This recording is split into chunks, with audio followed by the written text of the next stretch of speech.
The ambassador's arrival. Ilara Voss stepped off the transport shuttle onto the polished obsidian floor of Nexus Station, her simple gray suit and single small travel case making her conspicuously understated among the elaborately dressed alien diplomats. As Earth's first ambassador to the Galactic Conclave, she had expected a chilly welcome. What she received was glacial. "That's the human representative," a tall, feathered Avanti whispered to his companion, his voice deliberately loud enough for Ilara to hear. "Looks so fragile." The Avanti's companion, a blue-skinned Zephyrian with eyes that shimmered like liquid mercury, made a sound resembling a laugh. 20 standard years in space, and they think they deserve a seat at the conclave. Primitives. Ilara maintained her neutral expression as she passed them. She had spent 15 years in Earth's diplomatic corps before this assignment, but the 20 years before that had been with another organization entirely, one whose existence was classified beyond the reach of most government officials. An organization that specialized in solving problems that couldn't be addressed through conventional diplomacy. Ambassador Voss. A slender, serpentine alien with scales that shifted between emerald and sapphire glided toward her. "I am Assistant Director Thaxis. Follow me to your assigned quarters. The conclave convenes in 3 hours." Ilara nodded and followed silently, noting how other diplomats moved aside as she passed, not out of respect, but distaste. Humans were the newest species to achieve faster-than-light travel, having made the breakthrough only 20 years ago. In a galactic community, where most species had been spacefaring for millennia, humans were viewed as upstarts, barely evolved beyond their primitive origins. Her quarters were small and austere compared to what she'd glimpsed of other diplomats' accommodations. After Thaxis departed, Ilara carefully inspected the room for surveillance devices. She found 7 and disabled none of them. Let them watch. Let them think she didn't know. Ilara unpacked methodically, placing each item in precise positions. A hand-bound notebook, a stylus made from actual wood, a small metallic disc with unusual engravings, and a simple white flower preserved in a clear resin cube. All ordinary items that were anything but ordinary in her hands. She activated her secure communications tablet and sent an encrypted message to Earth Command. "Arrived safely. Reception as anticipated. Will attend first session today." The reply came within moments. "Proceed with caution. Intelligence suggests possible hostile actions from Voth delegation. Remember primary directive." Ilara's lips curved into a slight smile. The Voth were a militaristic species with armored exoskeletons and a reputation for aggression.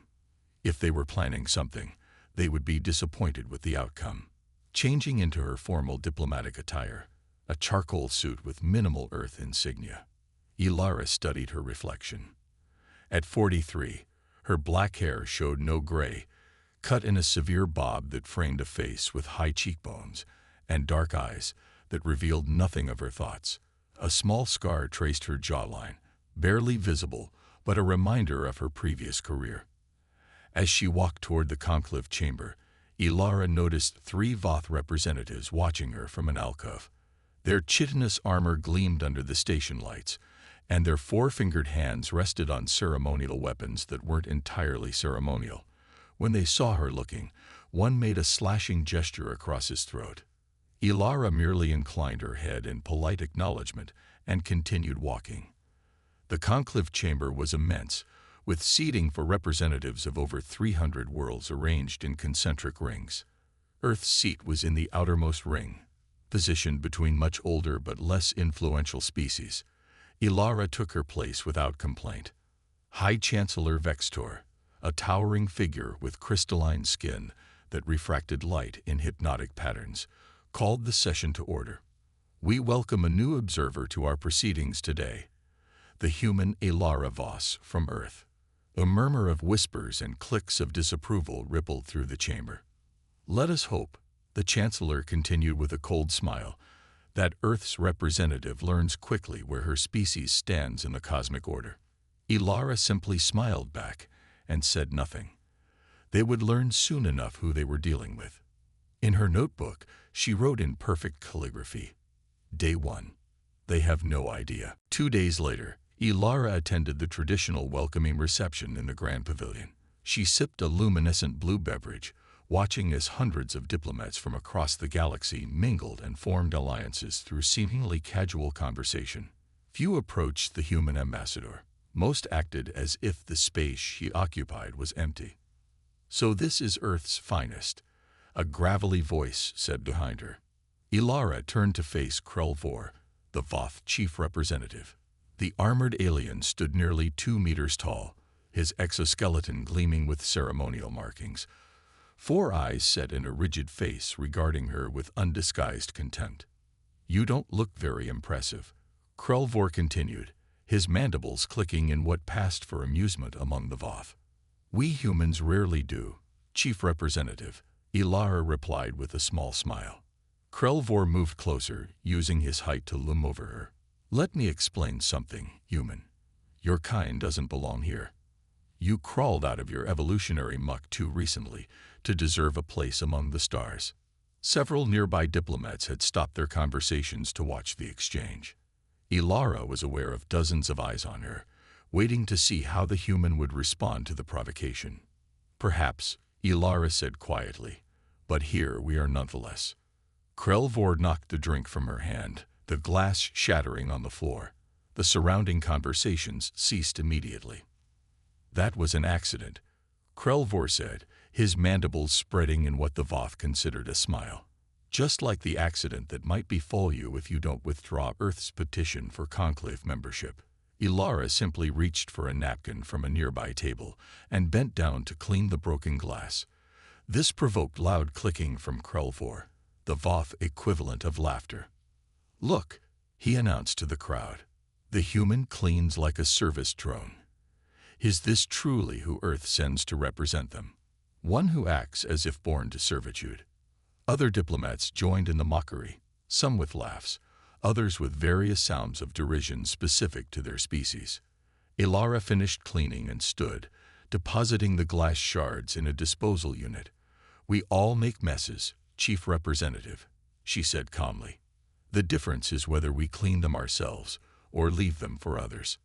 She walked away, feeling Krelvor's eyes burning into her back. She had just made a dangerous enemy, but that had been part of her plan all along. Later that night, as Ilara returned to her quarters, a small, amphibious alien stepped from the shadows. His skin was mottled green and yellow, and he glanced nervously in all directions. "Ambassador Voss," he whispered, "I am Sith, junior attaché to the Moranian delegation. I must speak with you urgently." Ilara checked that they were alone in the corridor. "What is it?" "The Voth," Sith said, his webbed hands trembling. "They're planning something terrible. I overheard them discussing." He suddenly stopped speaking, his large eyes widening in shock. A tiny crystalline dart protruded from his neck. His eyes rolled back, and he collapsed forward. Ilara caught him before he hit the floor and checked for vital signs. Nothing. She looked up in time to see a shadow disappear around a distant corner. Station security arrived minutes later, responding to an automated alert about a disturbance. The security chief, a 4-armed insectoid with compound eyes, examined Sith briefly. "A regrettable accident," he declared. "Appears to be an allergic reaction to station atmosphere. Happens occasionally with amphibious species." Ilara knew better but said nothing. That night, in her quarters, she sent another encrypted message to Earth Command. Situation more volatile than anticipated. Voth planning direct action. Possible conspiracy with station security. The answer came back in a simple code. Extraction not possible. Contingency Prometheus authorized. Ilara sat for a long time staring at the message. Then she opened her travel case and removed a hidden compartment. From it, she took the wooden stylus, the notebook, and the metallic disc she had arranged in her room days earlier. She placed them on the table in a specific pattern, then whispered words in a language few on Earth remembered. "I thought I was finished with this life," she said softly to herself. "But it seems the universe had other plans. For the first time since arriving on Nexus Station, Ilara Voss allowed herself a genuine smile. It was not a pleasant sight. It was station midnight when 5 Voth operatives reached Ilara's quarters. They were elite warriors, their natural armor enhanced with stealth technology, each carrying weapons that could kill dozens of species in various ways. All were undetectable by standard security scans. "Remember," the leader whispered, "it must appear natural. The Conclave cannot suspect a coordinated elimination." They bypassed the door security using codes provided by a highly placed source. The room was dark and quiet, too quiet. "Where is she?" one operative asked, gesturing toward the empty bed. The leader signaled for them to search the room thoroughly. As they spread out, the door closed behind them with a soft hiss. Then the lights went out. "Something's wrong," an operative said, his voice tight with the Voth equivalent of fear. A soft voice came from somewhere in the darkness. "You should have brought more operatives." What happened next defied explanation. The Voth were trained killers, but in the darkness, they were helpless against what moved among them. The first operative felt something pierce his eye. The wooden stylus, driven with impossible force through the natural armor that should have protected him. He couldn't even scream before death took him. The second turned at the sound of movement and fired his weapon, hitting nothing but empty air. Then something wrapped around his throat. A cord from the metallic disc, cutting through his protective plating with molecular precision. The third managed to activate his emergency light. For a split second, he saw Ilara standing calmly before him, her eyes reflecting the light like a predator's. Then the light went flying as something struck his arm. The notebook, its edges somehow hardened and sharp, sliced through his breathing apparatus next. The fourth operative backed against the wall, firing his weapon in a desperate spray. "What are you?" he gasped as something cold pressed against his throat. "Just a diplomat," Ilara's voice answered calmly from the darkness. The leader never even had time to recognize his fate. When the lights returned hours later, station security found nothing unusual. The room was clean and in perfect order. Ilara Voss was sleeping peacefully in her bed. The 5 Voth operatives were never seen again.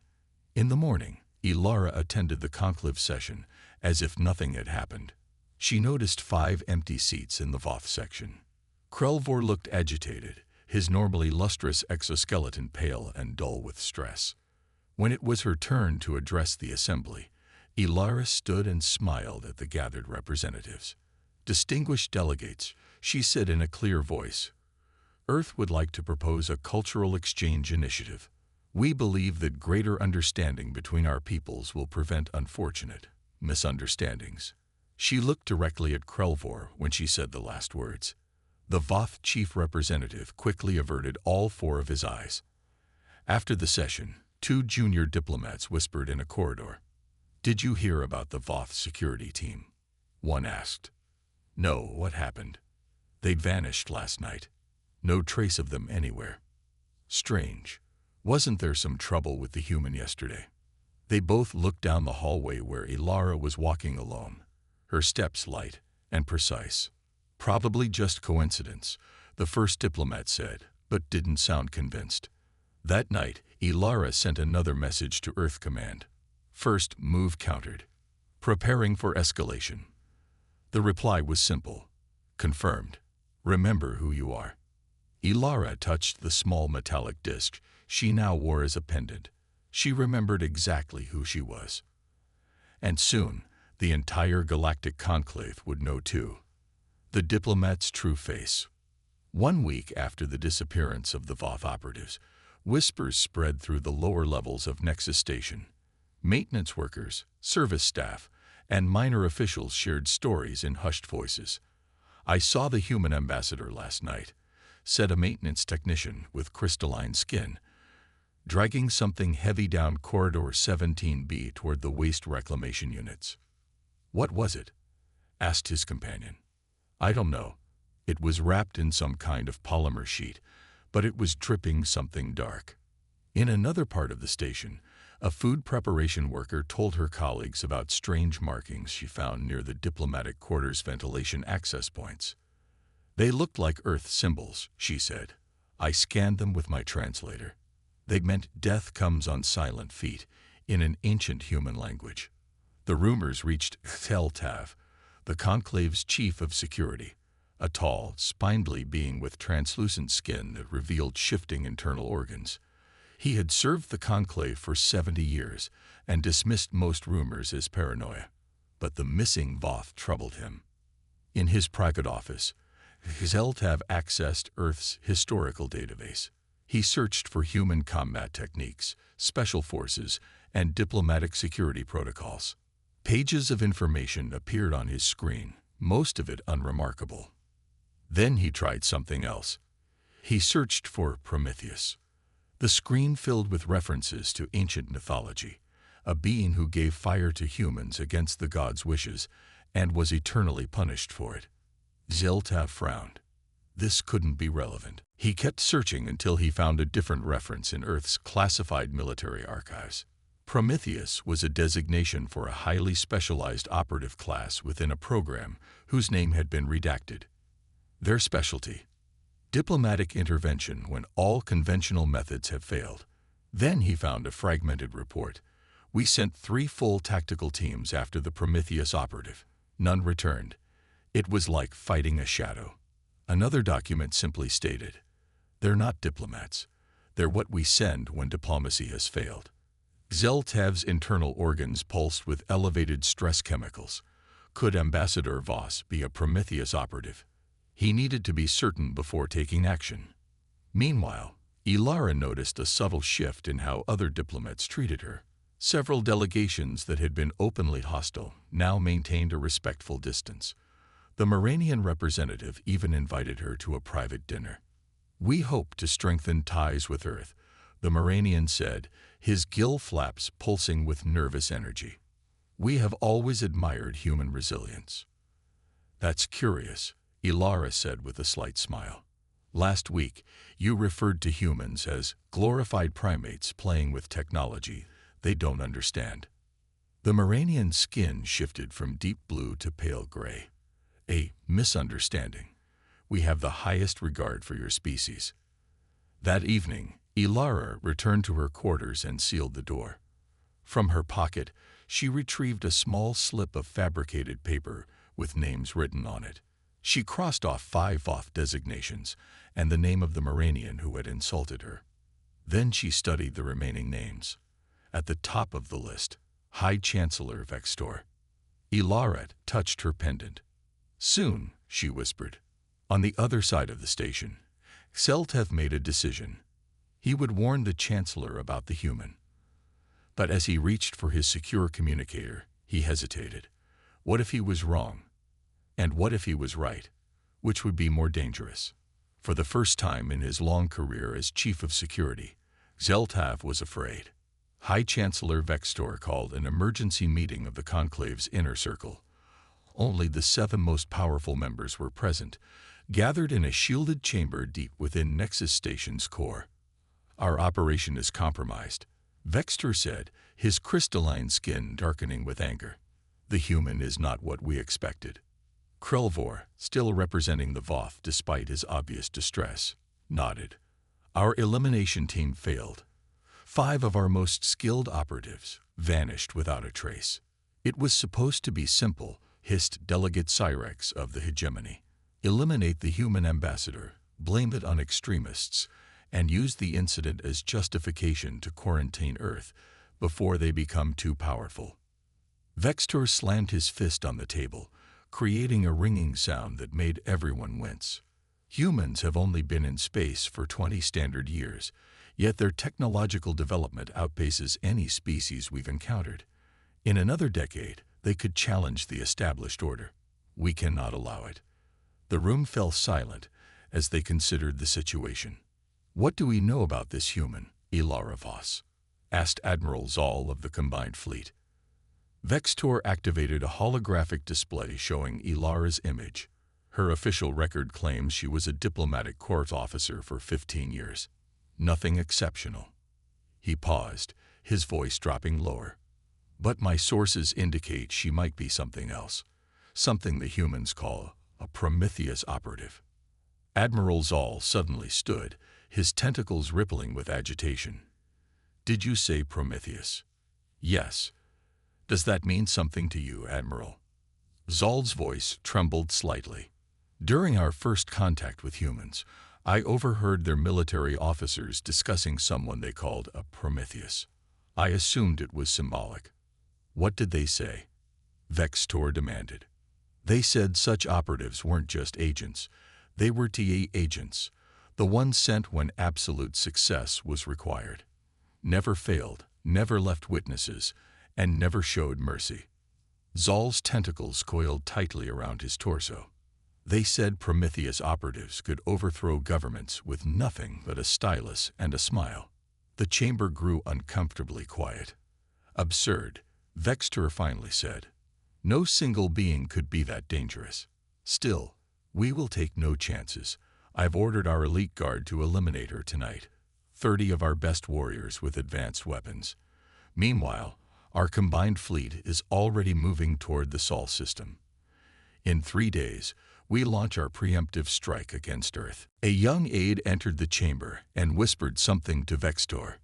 "What do you mean, strange markings?" Vextor asked, irritated.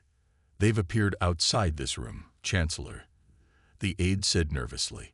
"They look like Earth symbols." "What do they say?"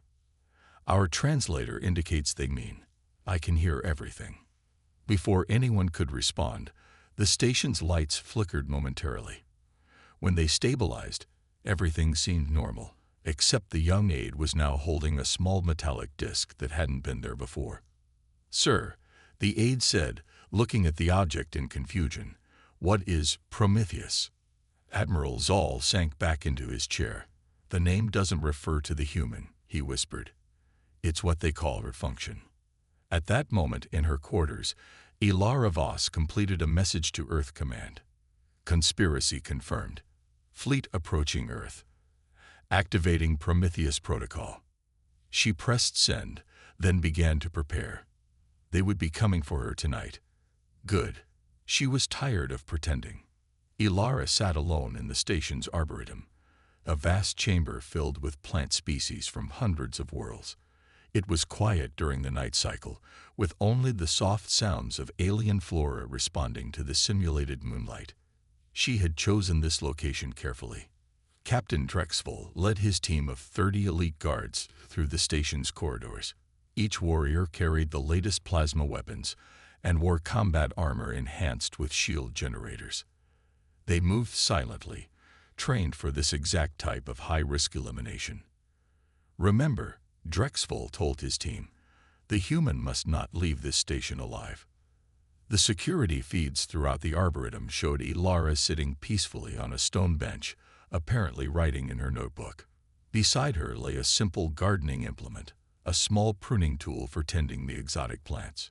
Zeltav watched the security feeds from his office. He had not warned Vextor about his discoveries. Something deep in his instincts told him to wait and observe instead. The elite squad entered the arboretum from 6 different access points, surrounding Ilara completely. 30 trained killers against 1 human. Ilara closed her notebook and looked up. "Good evening," she said calmly. "I've been expecting you." "Ilara Voss," Captain Drexful announced, "by order of the High Chancellor, you are to be detained for crimes against the Conclave." Ilara nodded. "I understand, but I'm curious. What crimes have I committed?" "That is not your concern," Drexful said, raising his weapon. "Will you come quietly?" Ilara stood slowly. "Just 5 words. You should have brought more guards." What happened next was recorded by the security system. Later, many Conclave members would view the footage, but few could accept what they saw. The first 4 guards fired their weapons simultaneously. Ilara moved with impossible speed, no longer where the plasma bolt struck. She reached the nearest guard before the others could react, taking the gardening tool and driving it through a gap in his armor with surgical precision. The guard fell without a sound. "Contain her," Drexful shouted. The squad closed in. Ilara moved like water between them, never where they expected. She used their weapons against them, turning their own technologies into improvised tools of elimination. She used plants, gardening implements, and even the guard's own armor components as weapons. One guard swung an energy blade at Ilara's head. She caught his arm and redirected its momentum, causing him to strike his companion instead.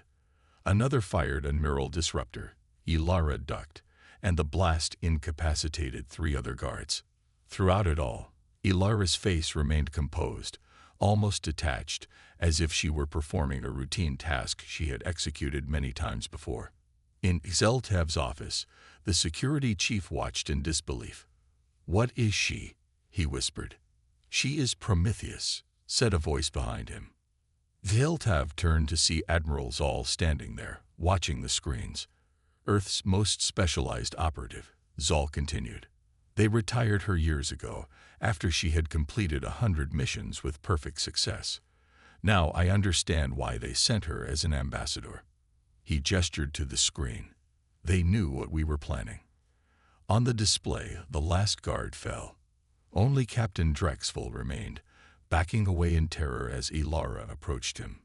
"Please," Drexful begged. "I was following orders." Ilara took something from her pocket, her metallic pendant. She placed it gently in Drexful's hand and closed his fingers around it. "Tell Vextor I'm coming for him next," Ilara said, then looked directly into the nearest camera. Her clothing was splattered with various fluids, but her eyes were completely calm. She nodded once, as if acknowledging whoever might be watching. Exiltav switched off the monitors. "We've made a terrible mistake." Emergency alarms blared throughout Nexus Station. Red warning lights flashed in every corridor as security protocols activated automatically. High Chancellor Vextor stood in the main control center, surrounded by guards and emergency personnel. "Where is she?" he demanded, his crystalline skin now almost black with rage. "How can one human evade our entire security force?" "We've lost contact with 6 more security teams," a technician reported, all in different sections of the station. The main display showed a schematic of the station with red indicators marking where guards had been found incapacitated or worse. The pattern made no logical sense. It was as if the human could be in multiple places simultaneously. "Lock down all critical systems," Vextor ordered, "and get me a direct channel to our fleet approaching Earth." "Communications are compromised, Chancellor," another technician said. "We can't reach the fleet." Vextor smashed his fist into a nearby console. "How is this possible? She's just one human." In the maintenance conduits that ran through the heart of the station, Ilara moved silently. She had changed from her diplomatic attire into a simple black environmental suit found in a maintenance locker.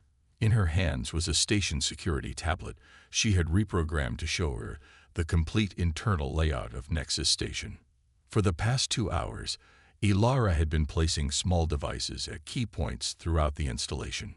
Some were simple disruptors, others were designed to override communications or security systems. She had planned for this contingency since the day she arrived. As she worked, Ilara remembered her real mission briefing from Earth Command. "We're sending you because we suspect the Conclave is planning aggressive action against Earth. As our ambassador, try to establish peaceful relations. But if you confirm they intend to attack us, you are authorized to use any means necessary to neutralize the threat." Now she had proof of their plans. The Conclave's combined fleet was already en route to Earth, but they didn't know what Earth had prepared for such an eventuality. In her ear, a secure communication channel activated. "Prometheus, this is Earth Command. Fleet Defense Grid Alpha is operational, awaiting your signal." "Understood," Ilara whispered. Proceeding to final phase. In her private quarters, Delegate Cyrex of the Hegemony hurriedly gathered her most valuable possessions. She needed to reach her personal shuttle and escape before the situation deteriorated further. As she turned to leave, she gasped. Ilara Voss stood in her doorway. "Going somewhere, Delegate?" Ilara asked. "Please," Cyrex begged, her scales flattening in submission. I wasn't truly committed to their plan. I was coerced into supporting it. You voted to attack Earth and kill billions of my people, Ilara said, her voice remaining calm. I'll tell you everything, Cyrex said desperately. Vextor has a command center on sub-level 12. That's where he's coordinating everything now. Ilara nodded. Thank you for your cooperation. 10 minutes later, the station's main computer announced in a serene voice. Attention all personnel. Emergency protocols activated. Beginning evacuation procedures. Escape pods began launching from all sides of the station as frightened diplomats and staff rushed to safety. Ilara watched them go. The innocent would escape. The guilty would not. In his secure command center, Vextor received a message on his personal device. It simply read, "You shouldn't have threatened my home." The lights in the command center failed. In the darkness, Vextor heard the soft sound of someone breathing. He wasn't alone. Across the station, every communication screen suddenly activated. Ilara's face appeared on all of them. Attention all conclave species, she said. Your leaders have deceived you. Earth came in peace, offering friendship and cooperation. Remember who chose violence instead. The screens changed to show irrefutable evidence. Secret orders to attack Earth, plans to sabotage human colonies, and records of bribes paid to corrupt officials throughout the conclave. Your fleet approaching Earth will find our defense grid waiting, Ilara continued. But unlike your leaders, we do not seek war. Your ships will be allowed to return home, if they turn back now. 3 days later, the Galactic Conclave convened again. The normally crowded chamber was half empty, many representatives having fled to their homeworlds. Those who remained looked nervous, flinching at small sounds. The main doors opened, and gasps filled the room.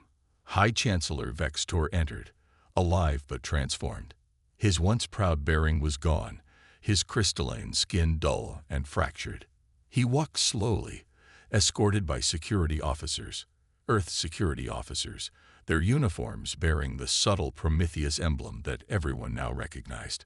Behind Vextor floated holographic displays showing evidence of his crimes, secret orders for assassination, plans for unprovoked attacks, and records of corruption that spanned decades. Admiral Zal stood. Where is Ambassador Voss? What happened to her? No one knew. After the broadcast exposing the conspiracy, Ilara had simply vanished. Some said she had departed on a small Earth vessel. Others believed she was still somewhere on the station, watching. Zeltav, now appointed acting chancellor, addressed the assembly. We have received a message from Earth. They say. He paused, looking uncomfortable. They say they are sending a new ambassador. Fear rippled through the chamber. What if they sent another Prometheus operative? Or something worse?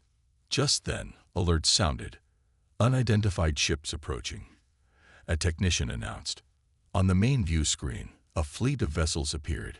20 ships of sleek design unlike anything the Conclave had seen before. They moved with incredible precision, taking positions around the station in perfect formation. Are they attacking? Someone shouted. No, Zeltav said. They're waiting. A single small shuttle detached from the lid ship and headed toward the station. The Conclave members watched in tense silence as it docked. When the main doors opened again, everyone expected soldiers or weapons. Instead, a single human man entered. He was older, with silver hair and kind eyes, walking with a slight limp and carrying no visible weapons. Hello, he said in a clear voice. I am Thomas Voss. I believe you met my daughter, Ilara. The room fell completely silent. Earth has sent me as our new ambassador, he continued, walking to the center of the chamber. I was a teacher for 40 years before I retired. I find that teaching young minds and handling diplomatic negotiations require many of the same skills. Thomas smiled warmly. He reached into his pocket, causing several council members to flinch, and brought out a familiar metallic disc, the one Ilara always carried. He placed it on the table. My daughter suggested you might be more comfortable dealing with a retired educator than a retired Prometheus operative, he said. She also asked me to inform you that those ships outside are just the first of Earth's new diplomatic fleet. We call them the Prometheus class. He looked around the room, his kind smile never wavering. Now shall we discuss humanity's terms for peaceful cooperation? I promise they are quite reasonable, much more reasonable than my daughter would have offered. The conclave representatives looked at the metallic disk, then at the fleet of ships visible through the station's viewports, and finally at the smiling old man who somehow seemed just as formidable as his daughter. One by one, they nodded in agreement. Thomas Voss picked up the disk and put it back in his pocket. Excellent. I think this is the beginning of a beautiful friendship. Far away, on one of the Earth ships, Elara Voss watched the proceedings via secure feed. Diplomacy prevails after all, father, she said softly. For now. She turned to the ship's captain. Set course for Earth. My work here is done. As the ship accelerated to faster-than-light speed, Elara knew that the galaxy would never underestimate humanity again. Sometimes the most effective diplomacy required demonstrating exactly what you were capable of, and then choosing peace anyway. That was the true power of Prometheus. Not the ability to bring destruction, but the wisdom to know when not to use it. The end.